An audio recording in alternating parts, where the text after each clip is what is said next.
Whoa, what is going on, everybody? Welcome to On Screen Live. My name is Andrew Jupin, and this is our show for Monday, March the 31st, which reminds me, everybody, March is over. Tomorrow is April the 1st. Do not sanction any April Fool's buffoonery whatsoever. Put a stop to it in the office, at home, threaten divorce paper write-ups, like whatever you got to do. We got to put a stop to April Fool's Day. It's cruel, and anybody who's into it, man, you got to rethink your priorities. Just got to put that out there. Now, we got a lot to get to today. Going to bring in three fellow April Fools. Here we have Steven Sadak. Not a fan of April Fools, and I think my priorities are right where they need to be, honestly. Yep. I was thinking about my priorities. I'm like, yeah, those are good. Yeah, you got some decent priorities. Just okay. It's just a shirt that says Hemingway on it.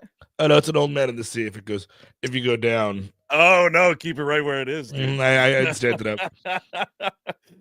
Speaking of not standing up, you know him, you love him, Mr. Eric Siska. Yes, I want to find that old man in the boat, right?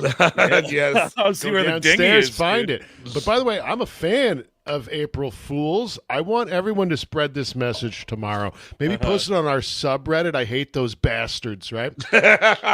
Say that I tragically passed away.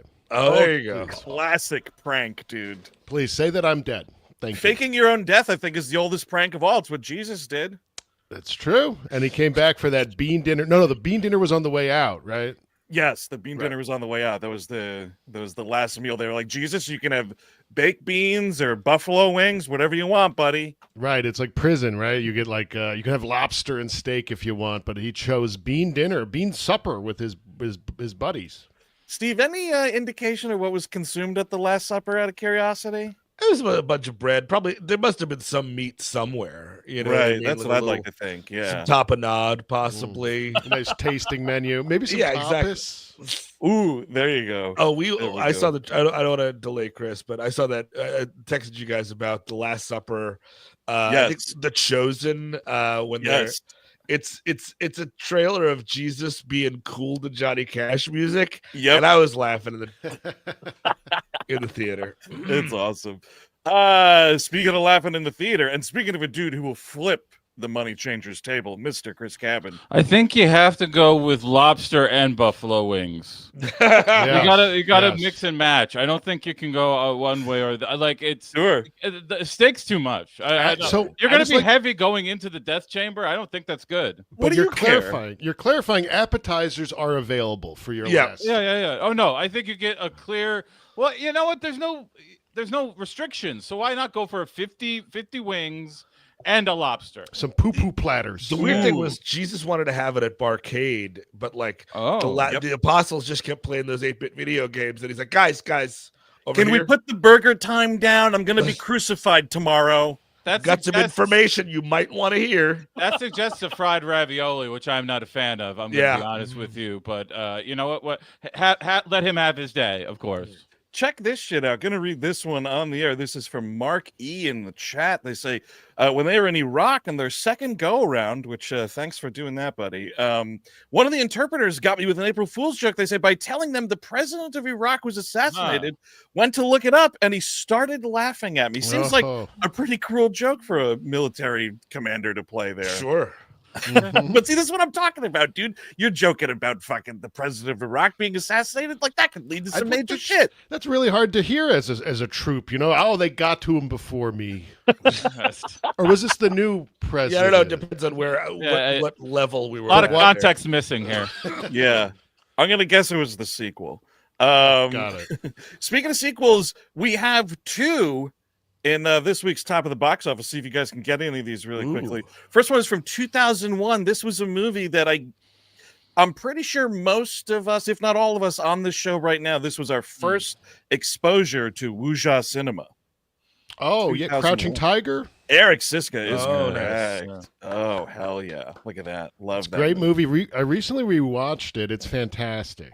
Really good stuff. Really good stuff. Next one is from 2010. This is top of the box office this day in 2010, March the 31st, 2010.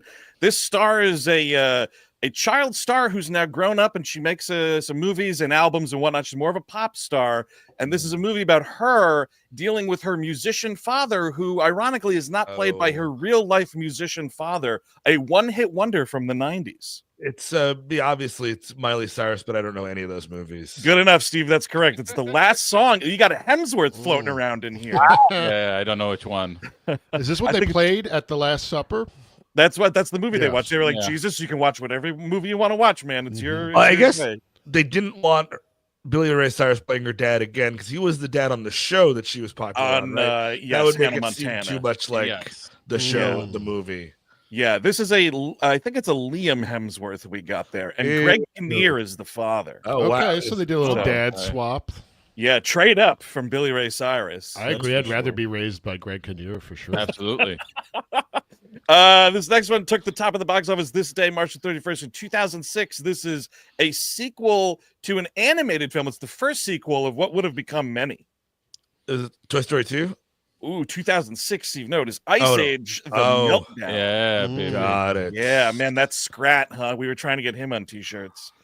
Did he have his own, Hulu streaming cartoon, maybe? They must have been some stupid thing. I know they had no shorts idea. in front of shit. It was like Scrat's Big Score and whatever. Did that Dennis Leary military show get canceled yet? Or Probably already did. You probably I haven't heard the word, but man, I watched the trailer for it, and it is just TBC to be canceled. What was Did that not look called? good. Salute Your Shorts or something? It was like they're in Sweden or something. Going Dutch. Going Dutch. Yes, Let's it's see. Parks and Rec, but in the military, which is great. Yes. This is our little light news of industry talk right now. We're going to look up to see if that show has been canceled yet. Oh, it says present still. Okay. There you They're go. still. I haven't known yet, but we'll wait in here. One more top of the box office just from this day last year. It was a very disappointing team-up movie. Okay. What's the year again? Disappointing team-up movie. 2024. 2024. With some big stars. Oh boy. Okay. Expendables 4? Oh no, Godzilla. No. Oh yes. boy. The boys. That's Godzilla X Kong. I prefer Godzilla XXX Kong. That's right. This ain't your mama's Godzilla movie. When they're stripping. I like When that they one. Get it on, dude. King Kong is like throwing his thong at people. Yeah. Oh. Earth's hollow for a reason. Mm-hmm. Because they're you're in it. trouble with that Godzilla X Kong because it wakes up. It starts with King Kong like waking up and taking a shower. Like I'm not kidding. Mm-hmm. And I was like, I'm in trouble. Oh, yeah. The movie's in trouble. I'm in trouble. Everyone in the theater was in trouble. It was a bad movie. Have some okay movies floating around the box office here. Let's check out what was going on not an entirely embarrassing weekend at the box office. This is Highest Gross.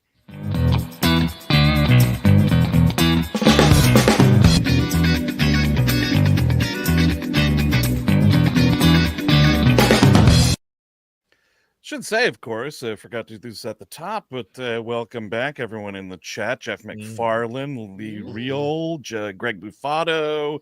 Let's see. E. Simon says 14. Super Rob. Don't forget Sucked is back. I always like seeing Sucked in the chat. Thank you, Sucked. Thank you, sir.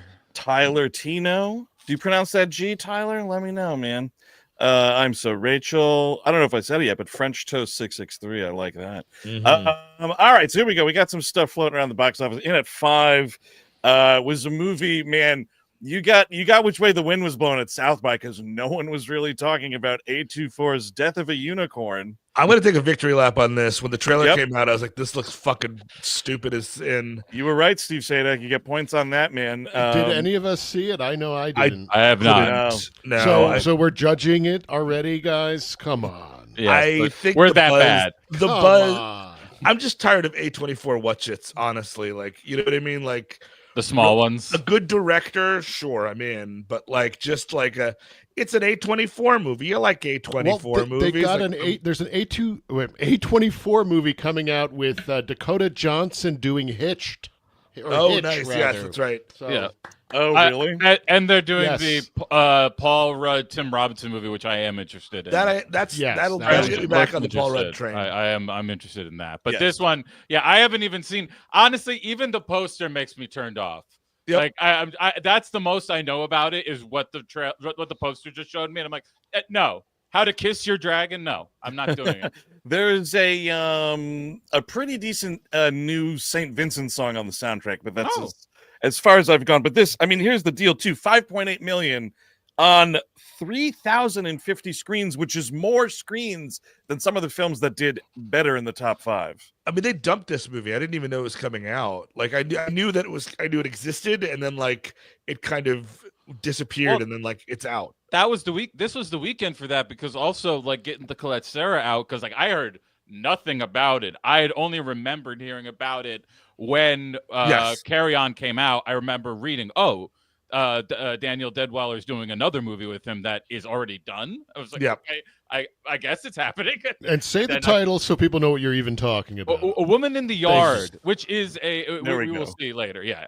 Because Colette Serra, no one knows what you're saying. You're like Gazutite or whatever. Yes, and saying God bless you in a different language. Well, I didn't know that it was a Jaume Colette Serra movie until you said it yesterday, so that shows you what the advertising is doing. So anyway, this will come and go, and you'll be able to rent it. Toot sweet. Tomorrow, in it for, yes, Chris will have a lengthier capsule review on this in a bit, but yes, the new Jaume Colette Serra movie from Blumhouse and Universal, Woman in the Yard. Here we go with some more horror at the box office. 9.5 million. So this did a bigger opening than Hard Eyes and Companion, but not as big as Wolfman or The Monkey. Oof. Okay. So there's that going on. Makes about sense. That's about the ballpark. I read a review for this over the weekend, and I was like, "That's what that movie's about." Yeah, I've been trying to do a Steve Sadak method. I've been trying to avoid trailers like. I still do not know what the new P.T. Anderson movie is about. I've been avoiding it like the plague. Yep. And I'm trying to do that with all movies now, as many as I can, other than ones that are in this one. And usually the ones that are in this one, I'm probably going to know what they're about anyway, just because I know. 2 fucking victory laps in one day. I love it. Everyone's coming to my side. Yes. Wait, what is your victory lap with this movie, Woman in the Yard? No, the trailer thing. I've been saying it for years. Sure. Off trailers for years. We should mention that Steve is under the weather. He's got a little cold. He's not doing the. My dad plays in his pajamas at the casino now. Well, I can do it really well now. My dad plays at the casino at home. Oh, wow.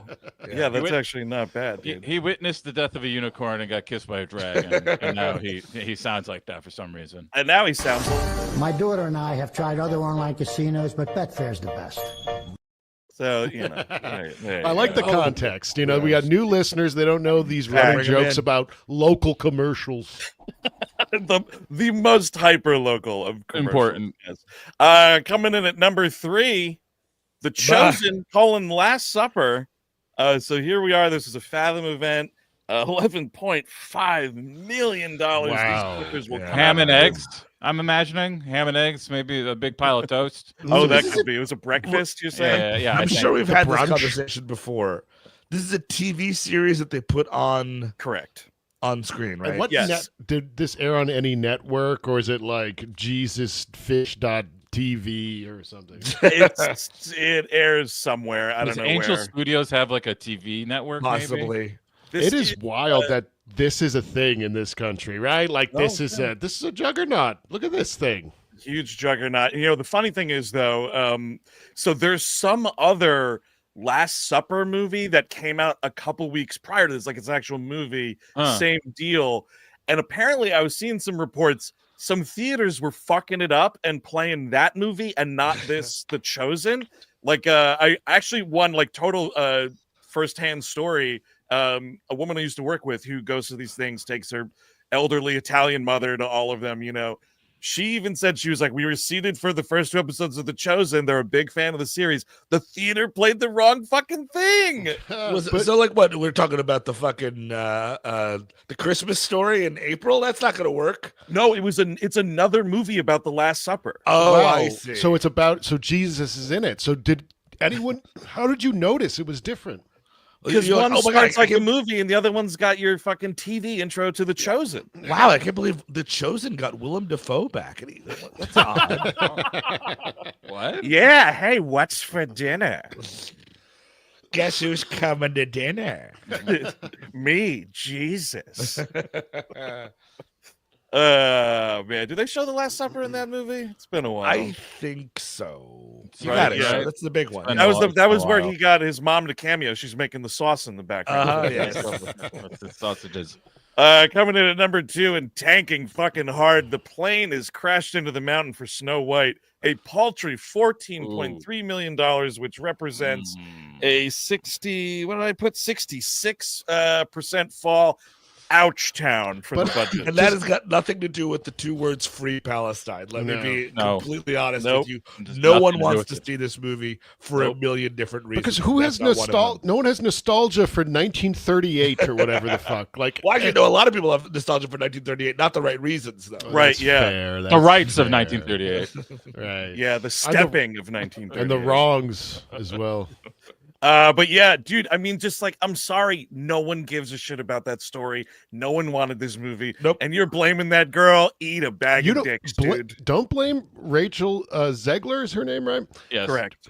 Blame those goddamn abominations in the trailer, those fake dwarves, the CG. They're horrific. People. Like, They're what disgusting. No one doing? wants to look at that for 2 hours. Nope. Well, because I really vomiting. I was taking my popcorn bucket at the movies and hacking up a lung in it. You want to fold there's in 3 refills because I'm going to pour this out to throw up in it and then dump I did. that out. I brought it over. Popcorn. I dumped it out. It all slithered out. You know how like liquidy shit does. That's and I had them refill it, and it was delightful. I mean, if you want to fold in the Israel-Palestine shit with that, go right ahead. But the thing is you don't have a take on it. You don't like it's same thing with the Lilo and Stitch thing. It's just the same movie. You're just putting in the new effects to make it look like it's different. Like people, I think, are getting hip. Also, like this isn't one of your powerhouse ones from the 90s. Yes. So like it just was an even larger ask of people. Like no one gives a fuck. I'm sorry. Like our age, exactly. Our age, people didn't look. I've seen Snow White maybe once. Like it wasn't a movie that played in my house a ton. You know what I mean? Isn't it also? Wasn't there? Didn't the movie that broke up Pattinson and Stewart, isn't that the Snow White movie as well? Yes, yeah. Well, yeah, we've already been here, and you made another fucking hit out of it that time. But Chris, that was a generation ago now. And there's young kids. Kids don't watch old movies like that. When did that movie come out? Like 2015? That's an old man movie. Sure, I guess so. So we'll go even way back. Way back. And our president came off the mountain and weighed in on that scandal at the time, and we all appreciated that. You know, I'll say, you know, I was kind of like whatever on that Spielberg West Side Story, but over the weekend, Chelsea and I were just looking for something to catch up on, and we watched that Hunger Games Ballad of Songbirds and Snakes movie, which Rachel Zegler is like the co-lead of, and like she's really good in that movie. Like it's not a good movie by any stretch of the imagination, but she is a competent performer. And again, just like I wanted to go to bat for her about something because I'm not going to see that fucking Snow White movie. No, but exactly. Like, again, just to blame this girl for your like corporate greed and ridiculous failure is so fucking pathetic. Huge corporation, very sad shit. I have not seen a single movie she's ever done. So I she's in that Shazam too, by the way. She is. She's actually a better part of Shazam. Did I see Shazam 2? Can I don't help think me so. out? No, we didn't do it for the show. Eric. I watched it for this, but not for the show. Eric, I do think West Side Story is worth seeing. I do. I will go to bat for that one. I know you're crying a little bit. I know. It's okay.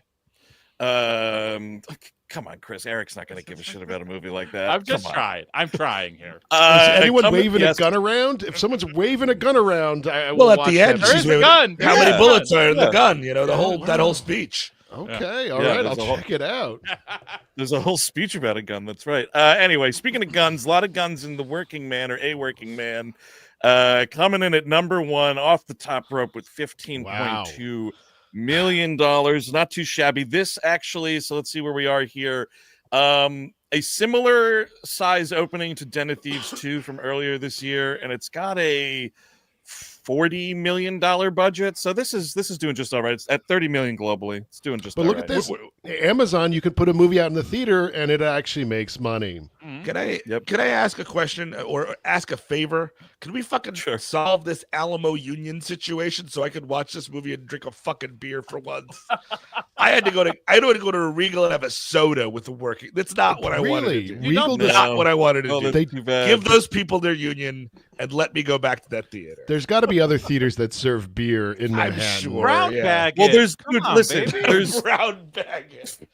There is a bar at that Regal Union Square, but the problem is then you're just going up to that bar at the Regal Union Square going, could I have a Bud Light? Yeah, I was recently at Cinema 123 by Angelica now on 59th Street and 2nd, I think. They had beer. Yeah. They were serving beer. They do. Yep. But again, I enjoy, the Alamo is actually just the closest movie theater to my house. Here it is. That's okay. And I enjoy it, and I would like to go back. Your solidarity with the working man only goes as far as what's that? 20 minutes? Yeah, it's 20 minutes. 20 minutes on the path. Convenient. Yeah, exactly. Just thank your lucky stars. It's convenient to be in solidarity. Exactly, Eric. I'm using my platform right now. Thank you so much. With my last words will be my platform. Steve, you should swim across the river to that Look Cinemas at 57th Street and the river. No. That's the only way you can fucking go to that theater, man, is either you walk 1,000 miles or you take a rowboat. Yes. It's really stupid placement for a movie theater. Elsewhere around the box office, this was a cool little thing. The big 4K IMAX release of the anniversary of Princess Mononoke, $4 million fucking dollars, folks. Yeah. Look at that, $4 million on a measly 330 IMAX screens. That is a $12,000 per cap on IMAX screens. Wild number. It was gorgeous. I saw it at Lincoln Square IMAX on Saturday night. Packed screening. So packed. So what did it smell like? Honestly, you can say. Come on, you can say. What did it smell like in there? It sucked. It smelled like shit. You can say it. It's not that kind of anime, Eric. This is like a lot of trench coats with a trench coat there, black trench coat. So I go. Not Attack on Titan. Yeah, that's a different. Exactly. Very different. I don't think any public bathroom should have a push open door. You're asking for trouble, right? So I go. Oh, there's a bathroom story. Go ahead, please. So I go to the restroom, push open door. It's a crowded. Now is this? Wait a second. We gotta set the scene here. Is this the IMAX bathrooms? The upstairs, the small one? Yes. Okay. Yeah, really I got small closets in this apartment bigger than those bathrooms. But the door it's a little lighter than I expected. I kind of slam it open. I almost clip a small child. Oh, the child's father, Benny Safdie, no big deal. But he was I was like, oh, sorry, man. And he's like, oh no, it's good. We walked by me. So that's why now I have a Benny Safdie story, and his son is safe until they build a bigger door. Dude, until they get that hydrogen door working. That's rubbing elbows with the greats. Yeah, we had a good time together, Benny Safdie and I. Yeah, nice. You almost made his kid wear a fucking helmet for the rest of his life. That's did you ask him about the fucking Rock movie? I did not. It was a it was a passing thing. He's like, sorry, I almost killed your son. No, that's okay, and we were fine after that. Well, if you did, maybe a future movie could revolve around this. You could be like about the bath. It's called The Bathroom Door, right? It's about you need to see how he would portray you on screen. That'd be something. Mm-hmm. And we'll make a movie about it. It'll be called The Woman Outside the Bathroom Door. Hey, so we have this big residency this summer in the great city of Oxford.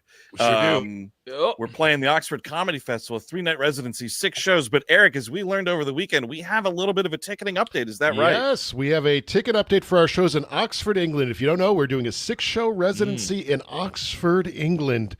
And we just got word. The Hellraiser show is sold out already. Look at that. It's March. These shows are in July. Do not sleep on these tickets, folks. Hellraiser no longer available, but plenty other, are. We've got a lot of other shows. If you're going to that Hellraiser show, by the way, you're not also going to the Gleep Glossary at 7 o'clock? We're doing Darth Vader live Gleep Glossary. Pull these things together. Listen, now you put your quid down already for that Hellraiser show. Next paycheck, put another quid down for that Gleep glossary. And good news, if I can't make it because I die, I'm asking these guys to scatter my ashes in England. I want to make it to England before, so just either I'll be there or my ashes. It'll be a good choice. Okay. And don't worry, we're not going to take all the. We'll just take like a couple ice cream scoops full of them. Nothing crazy. I don't even spend all afternoon spreading your ashes. No. I'm still waiting on this visa. I don't know if they're going to approve me or not. But listen, buy those tickets so then they have to, right? Yes. Like we have to. That would be the gun to the head right there. But yeah, and Eric's totally right. Just schedule. Get a resi at some place in town for an early supper. Then you come see this Gleep glossary about Darth Vader. Look, it's going to be the first ever live Gleep glossary. So that's worth it alone. I don't know Plus, what to tell you. We have other full episodes we're doing there. Quantum of Solace is another one on the first night. And before that, we're doing Animation Damnation on Teenage Mutant Ninja Turtles Elementary. I got to learn to say that because they say it all the time over there. They do. My Dear Turtle. That's right. And King Ralph, of course, closing out the whole damn thing with King Ralph, if I'm not mistaken. Yes, King Ralph. And earlier that same night, we're going to do a live Nexus on just the TNG episode, Sub Rosa. That's Dr. Crusher having sex with a ghost. That's what I hear. A ghost who her grandmother also fucked. So we're taking Granny's sloppy ghost seconds. We're going to be talking all about it. Generational fucking. It's amazing. You know what? That's got to be one hell of a ghost.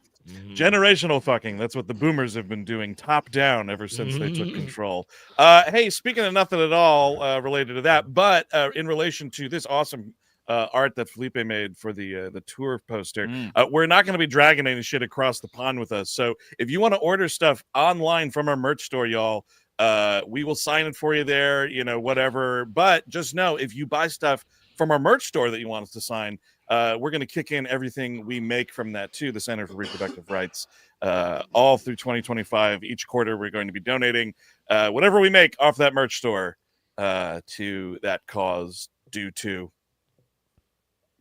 stuff. Bad stuff. General gesturing. Yeah. So head over to WHMPodcast.com, click on that tour page, get them ticks, UK and European listeners, and then click on that merch tab, buy some stuff for us to sign for you while we're there. All right, we got some stuff to chat about here real quickly. First up, Chris Cabin, you were teasing it a little bit ago. What is going on with The Woman in the Yard? I mean, other than she looks like she's waiting for the bus or some shit. I don't know. That is what you would hope for in the when you first see her, but that's not what's happening. She is a ghost of some sort. But yeah, I mean, to not ruin the I guess what you would call the twist of this movie. Sure. I am limited in what I can say. It's a little heavier material than I think Colette Sarah is probably up for. It seemed like child abuse was going on from the trailer. Am I nuts? A trauma, little bit, yes, a little. Because of what is being considered. Like it happens, it opens on the aftermath of a family. The father has died in a car crash, and the mother is alive with their two kids out in the country house. And one morning she wakes up and looks outside the window, and there is a woman in the yard, the woman you saw in the black lace thing, the kind of funeral kind of outfit there. Sure. And from there, there's different, like, should we call someone? Should you, that's the original things. But then something is revealed about, I would say about 45, 50 minutes in. And it becomes clear that it's a little bit more grave what is being considered here.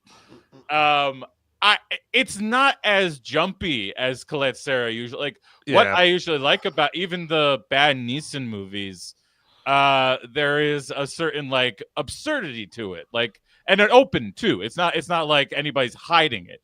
It's a little silly that Unknown is about what it's about. If you like the corn shit and all that nonsense, it's so stupid. It's so stupid. This is about something pretty serious, I would say. Yeah. And I don't think he's quite up for that, taking that as seriously as you need it to be taken, while also trying to be entertaining. He does some interesting stuff with it. I'm not going to say it's a completely waste of time. There is stuff there for completists of Colette-Serra. It is worth seeing. It is towards the back of the catalog, I would say, for sure. Chris, is this better or worse than Jungle Cruise?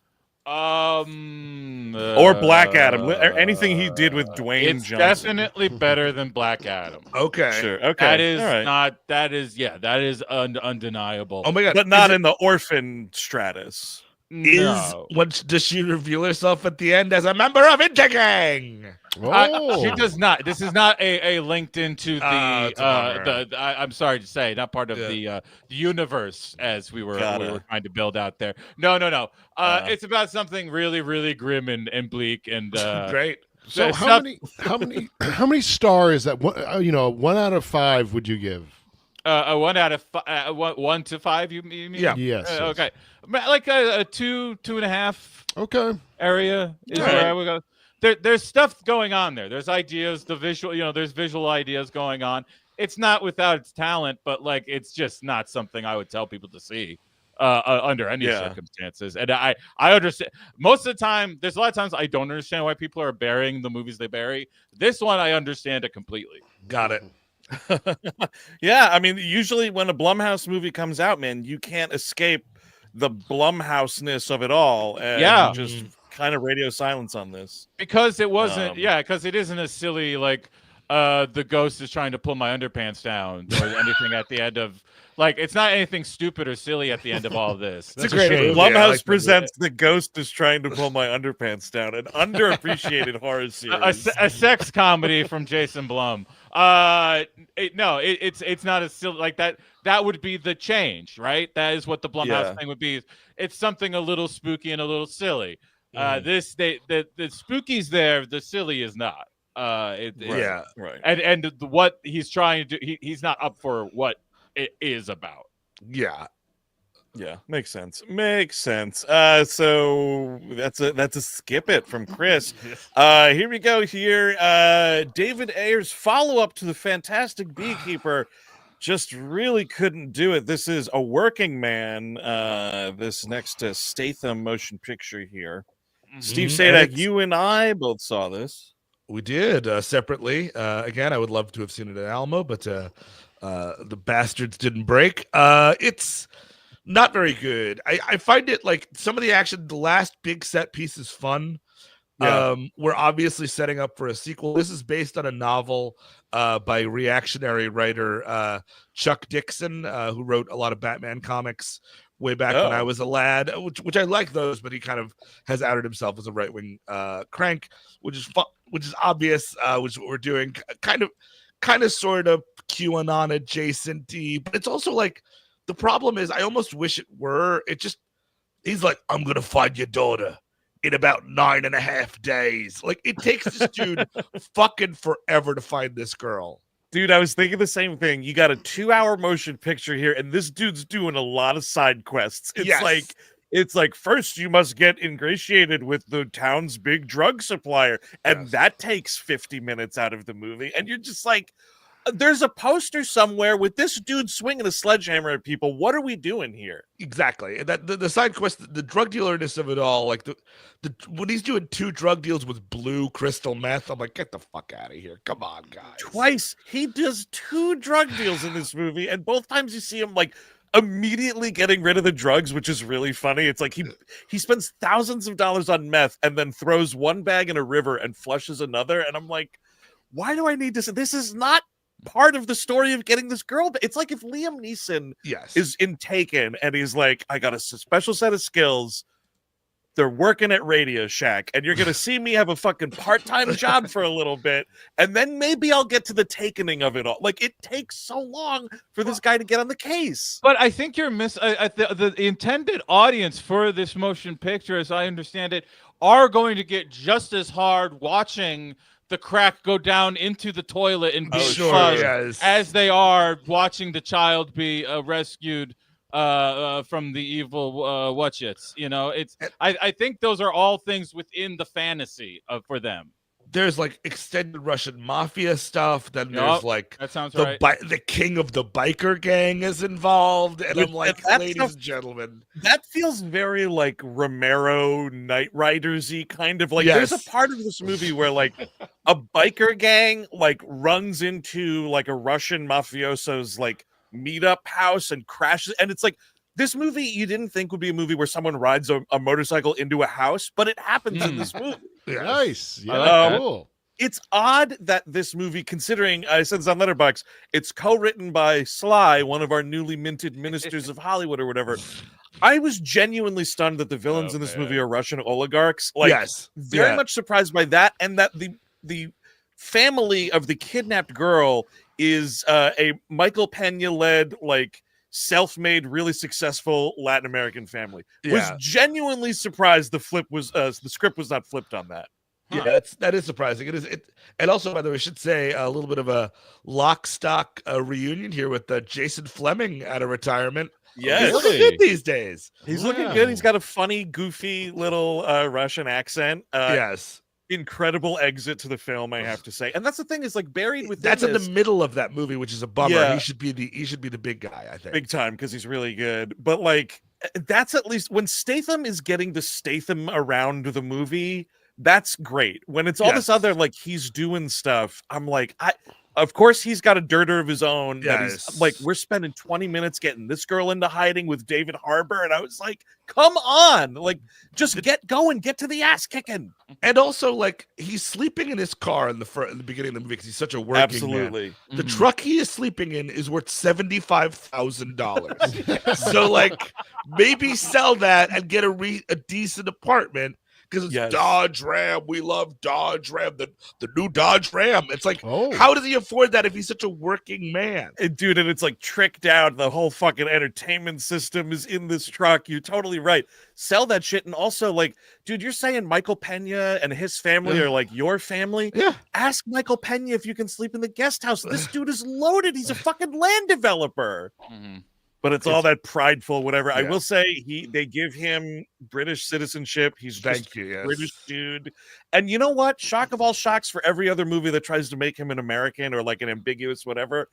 It doesn't matter at all that he was like British Special Forces. Nope. It's all the, all the fight background, his serving in the military. It's all still there. It's all relevant.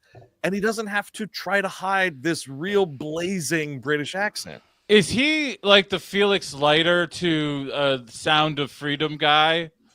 Is he like the British version of like, because I would assume that the Sound of Freedom guy is our James Bond, essentially. Of course, yeah. Oh, sure. So, and he would have to be the other side of it, coming the other from side Britain. Of it, sure. Like Britain sends one of their own pedo hunters, and they like they rip people out of like grocery stores, I assume, up and down the great coasts of this land. Chris, we also got the Australian version with Life After Fighting. Remember that? Bren Foster. Man. Yes, but that has an actual great fight. That does. The end fight of that movie is fucking nuts. There is just something going on in the atmosphere across the entire planet where grown adult men want to see children in peril so they can like I don't know. Hero, yes. He's a hero because you know what? The first time they had, aka their marriage, didn't work out. So now they have to save them from child traffickers instead of their wife. Yeah, I wish all human traffickers were this nice. They put this girl on ice again for about 8.5 days. Like again, she's just. Jesus. Well, I mean, to be fair, Steve, I've never met one. They might be fine. I don't know. This is weird though. I mean, because obviously now because of the movies that have come out, we're saying shit about Angel Studios and the Caviezel movie and whatever. But I feel like this kind of harkens more to like a Taken situation. It is, which is pre that stuff. Which is why because yes, it's both of those kinds of movies play in the same world of horror or whatever, but like this isn't as like diluted and reactionary as I feel the Angel Studios stuff is. Like it's dialed back, like to a more to 2008. They're a very specific group. They're not like everywhere kind of thing. Yes. And there's Stallone writing credit on it. I mean, I'm sure a draft of this was written in the 80s or 90s or something. I'm sure that's possible. I mean, I don't know when this book came out that it's based off of, which is the other thing to keep in mind. But like, I had no idea it was a book. The Stallone part of it is, I feel all the fucking dirter shit. It was like, I'll punch it up and give it a little more heart for you. I knew about heart, and I'm a all that now. stuff. Because it does feel like you could have a much more trim film that doesn't have any of the dirter stuff, and it's the same fucking movie. Book came out in 2014. Wow. Okay. So. All right. Wow. Stallone getting back to work for some reason. But there's a decent enough supporting cast. Although Michael Pena sort of disappears in the movie, which I guess is you had to kill something, because if you're going back and forth with David Harbour and this daughter the whole time, and the grandfather who's like cucking him out of custody of his own child, which is insane. The mom is dead. I have no idea. The mom is dead, not divorced, which I was surprised by. And you've got but the ins and outs of the Russian mafia are just filled, again, aside from Jason Fleming, who's not in it that much, are filled with nobodies. And I want something, a face. The guy who's playing the top dude, and he's the top dude because he's got a hat on. Yes, that guy. That guy should have been somebody. Exactly. And we're clearly setting up a sequel with that dude and his fucking cane with the skull on it, which is amazing. Oh, it's kind of awesome. I mean, look, it's not a good movie. There's a sequence where Jason Statham beats the shit out of a bunch of dudes in an ill-lit room while Dropkick Movies The Boys Are Back are playing. And I can't fucking hate a movie for that. I'm sorry. And I'm sure a lot of people had a problem with Dropkicks being in, and I don't give a fuck. So that entertained me enough. I mean, it's the kind of thing you watch it at double the speed until a fight happens, and then you can slow down, watch it, speed it back up again. But there's no to the beekeeper. There's no you don't feel that awesome catharsis that you got with the beekeeper. So for me, I was like, the fights are good and everything, and the action is entertaining me, but I'm not getting that the world is less interesting. You know what I mean? The beekeeper nonsense, which is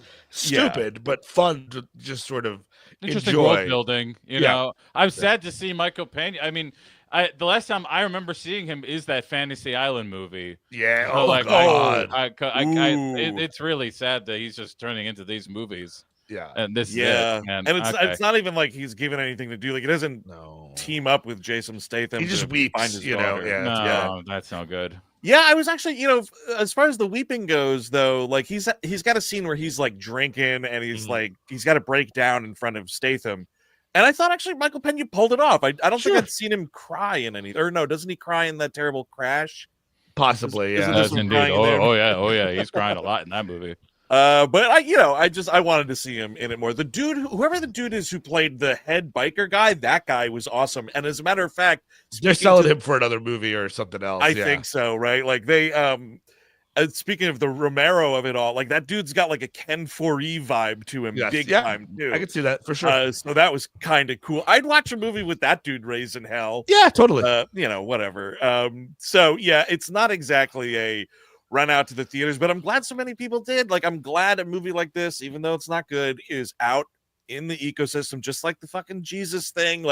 Whatever it takes to bring people to theater, I'm cool with it. It's an action movie. Yes, it's based on a book, but relatively unknown IP for most people. Yeah, totally. Die Hard is based on a book, similarly. Right, exactly. Unless you're into that world of the pulpy whatever. Yeah, I will never remember Die Hard's based on a book. And I wonder, because hasn't it also been, that book has been adapted a couple different times? I think a couple different movies. Yeah, it's interesting that way. I forget. Is it a coloring book? What is this book?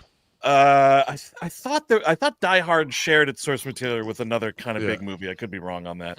But anyway, so that's some stuff at the theater, but at home, there's always some stuff to dig through, because the thing is, man, not every actor is a millionaire or a bajillionaire, you know. So like, you got to fucking pave the driveway. You got to put food on the table, and sometimes that, you know, turns out to be when a secret movie rears its ugly head.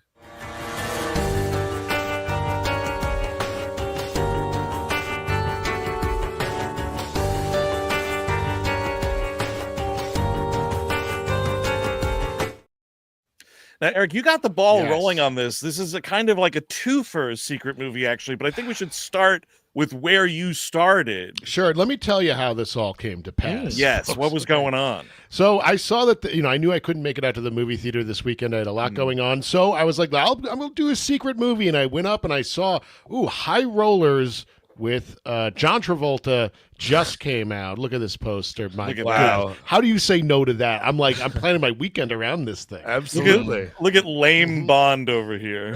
And then I come to find that it's a sequel to another movie called Cash Out. They didn't go Cash Out 2. So I was like, oh shit, I better watch Cash Out before I watch High Rollers so I know what's going on. And thank God I did, to be honest with you. You need to see Cash Out before you see High Rollers. Is that right? Now, I gave it my best because Eric was talking about these movies. I did watch Cash Out, but I did not get to High Rollers. Yeah. Chris. Yes, Chris? Are they both directed by Prince of Darkness Randall Emmett? Yes, they are. Oh, okay. Yes, under a pseudonym called like Ivers or something. What? I have no idea what any of that's about. I think it was like Burl Ives. Burl Ives? I have no idea. Why is he the Prince of Darkness, Chris? Isn't he the guy that from the reality TV show who's also doing all the stuff with Hang on, the guy from the reality TV show. Let's break that down. Hold on, I'll get it. You guys keep going. I'll get it. Okay. Someone Sucked had a better one than lame Bond. James Bald. There you go.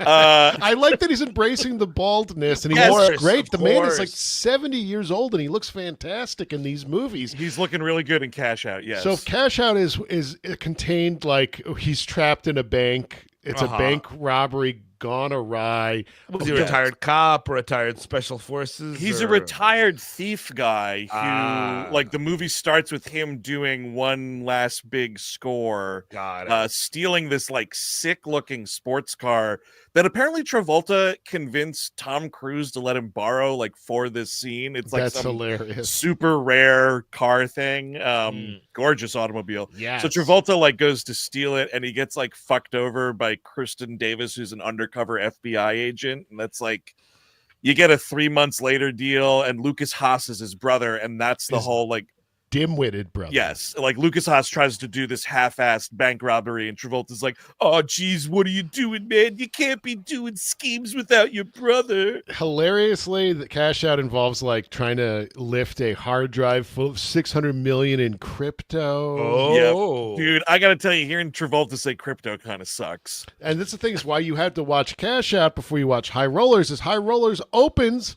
with you assuming you've seen that movie, because the whole gang is back together. They're on the beach having a wedding.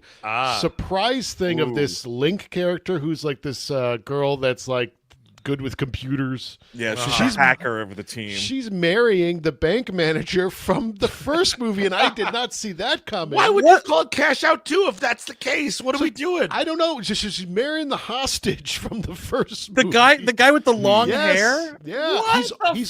He's all over this movie too. What? But then the budget has been stepped up. This is pretty. So there's more going on here, because John Travolta has to convince the casino world, right, that he's a billionaire. That's a real elusive billionaire within the world of the movie named Donovan Cage. That's awesome. So you have Travolta introducing himself as Cage, making me think of a better movie. Chris, real quick, did you find the Prince of Darkness? Randall Emmett, of course, was indeed. He is from. He's the ex-husband of Lala Kent from Vanderpump Rules. He was on the show for a while. Wow. Also, Prince of Darkness. He was indeed the guy who was Bruce Willis's who was exploiting Bruce Willis towards the end of his career, making those deals. See. Oh, that's why my Prince of Darkness meter was going off. Yes, he's the producer on all of these. Look at this shit. Yeah, dude, Hard he's got Steel, Midnight in the Switchgrass. Yes, and he's still apparently up until even last year he was still pushing Bruce to work. He's a kind of a king of a bad movie in terms of producing, but he's also produced good movies. He's like a Scorsese guy. He worked on The Irishman and Silence. He put in money to a lot of those things. Yeah. Oh my God, this dude has actually produced, I believe, another 2 recent secret movies that, Eric, you covered both of them. Armor with Stallone and Alarum. He is the king of those movies. And I think also, I don't know if he is involved with Saban films, but they seem to work in tandem quite often. Better to reign in hell than serve in heaven. That's what they say. Isn't that from that David Duchovny playing God? I believe. Yes, it sure is. I believe that's what Timothy Hutton says. Yes, I do believe so. So Andrew, you mentioned Kristen Davis in the first movie. She's been recast as Gina Gershon, which is kind of a trade up, but then she's kidnapped and not in the movie really that much at all. And the plot is a little convoluted because it's a one last job type of thing. This evil billionaire guy, Salazar. Oh, I love a Salazar. Right? He sets them up to swindle this New Orleans casino owner named Zaid or something. Zaid Black. Yes. Anyway, there's a reveal that Salazar and Zaid Black are actually brothers, and this is a sibling rivalry for some reason. Shit. We do hear that Zaid Black owns the largest collection of authentic snuff films in the world. Authentic. Come on. Do we get to see the authenticator at any moment? Because I would. That's the guy I want to meet. Is Steve Buscemi in this as authenticator? Oh no, unfortunately not. And unfortunately, you don't get to see those snuff films. But this is just it's infinitely better than Cash Out 1, but it's still kind of dull and lifeless. There's one point early on in the film, Travolta and crew are stuck on a rooftop, but you can tell they're not filming on a rooftop. They're just like shooting them up from the ground like that. Then they have to jump off the roof into a pool. So you got them like that. Then you just cut to a shot of a pool, and it's just Travolta jumping in regular style. We jumped off. There's no cut to a doll or a dummy or an effect shot. Just hop a doll off a roof, dude. Please. Let's do it. What are you doing? Like, I feel like Travolta's got to step in and be like, "Yeah, I'll give you $5,000 more for a dummy there." You know what I mean? Like anything. But it was better than Cash Out 1, which maybe is why I rated it 2 out of 5 stars. Check it out. I don't think he can be given $5,000 if he's fucking borrowing cars from Tom Cruise in the Scientology parking lot. I don't know how that's gonna work. The Celebrity Center parking lot. Well, maybe it's a thing where like they were switching. He's like, "All right, like let me borrow that car. You can have one of my jets." You know, I see. Because Travolta's doing just fine, man. Sure. He's got his own plane. I bet you anything. Because the start of Cash Out 1 is him and Kristen Davis like sitting in a private jet. I bet you anything that was Travolta's plane, and he was like, "Yeah, come shoot on it. It'll be cool." You know, like come on. I'm sure, yeah. I would not. From what I've seen, I would not recommend Cash Out. But based on Eric's description of what happens in the movie, I might be checking out High Rollers. You got to do it. I mean, you have to see what these guys are up to these days. And Travolta is not terrible, and he's looking great. I mean, wow. I mean, the man's like in his 70s. He is trying in that Cash Out. I will say he is giving an actual performance in a movie. Put him in a Working Man. You know what I mean? Yep. Instead of that fucking weird Ricky Jay dude who wears a cape at the end of the movie, which is a bit of a plus. Dude, I was laughing. Okay. This guy who I am calling Scumbag the Penguin. That's what he's dressed exactly like the Penguin, but more of a scumbag. Dude, I laughed so hard at the reveal of that guy. Yes. I literally almost passed out in my seat in the movie. I got so lightheaded and I got dizzy, and I was just scream laughing at the reveal of this guy. He kind of looks also like the fat guy from Borat.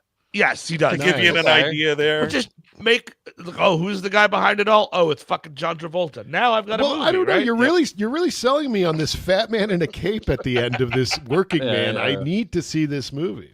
Well, just imagine if it was Travolta, still bald, dressed up like the Penguin, dude. Like that would still be pretty cool. Sure. Like, honestly, the only thing that guy's missing at the end of that movie is a fucking umbrella. Like, he looks exactly like the Penguin. Yeah. He's got the cigarette holder, the whole bit. Yeah, if the Penguin is really into sex slavery, which he might be, depending on the. You never know. Happens every day. But that's gonna do it for this edition of OSL. But as always, there's a ton of stuff coming up here this week on our wide world of shows. First, though, if you missed it last week, we had 2 Patreon bangers, including the listener requested The Nexus, where we indeed were talking about that great Tony Todd performance. Someone online said that his appearance as Worf's brother was better acting than this episode. Disagree. That came out. He's great in it. And then also on Friday, if you missed it, perfect time. Get your entertainment for the weekend ready to roll, folks. Never too early to plan the weekend. With the Gamementary came out, our single commentary to David Fincher's The Game. Oh, the Michael Douglas impressions of it all. Hell yeah.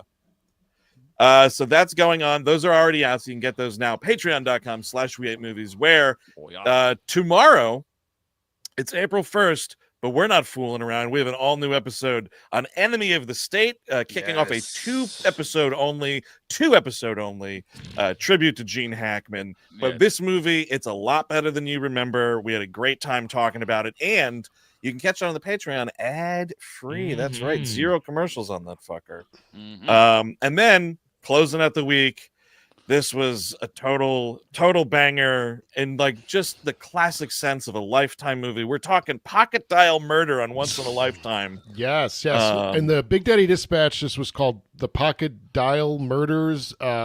Incorrectly, it's Pocket Dial Murder. I saw some people had a little confusion about that. I don't think you should be that confused. It's just an extra S and a the thrown in. Well, also, I do understand though that nobody's ever called it a pocket. This is a butt dial murder. It's a butt dial. That is what happens. It is a butt dial. It is a butt dial. They just happen to call it that because they can't have butt on the poster. Yes. So the premise is someone butt dials someone, and on the phone they hear someone being murdered. So now we have to investigate that. By the way, folks, are you listening to this on audio?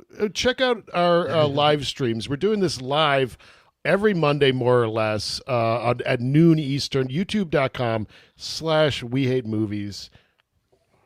And here's the thing about that extra S there that was in the BDD. Indeed, there's only one pocket dial broadcast murder, but the movie Pocket Dial Murder actually contains murders. There are multiple bodies dropping. What's funny is, but only one is broadcast over the phone. We covered this. We recorded this episode. It's coming out to you folks at home. I do not remember the second murder. Of course. It's been filed off. So don't worry, dude. None of us remember anything about that movie. We'll have to actually re-listen to the episode to remind ourselves if we have to. But that is going to do it for this week's OSL, folks. As always, thanks so much for tuning in. If you're getting this on the audio feed the Wednesday after, like Eric said, catch these live. Like and subscribe to the channel. Hit that notification bell. You want to know when we plan to go on the air each and every time. You don't want to miss this shit. But that's it for now. Until next week, I've been Andrew Jupin. Steven Sadek. Eric Siska. Chris Cabin. Have a good week, y'all. Bye-bye.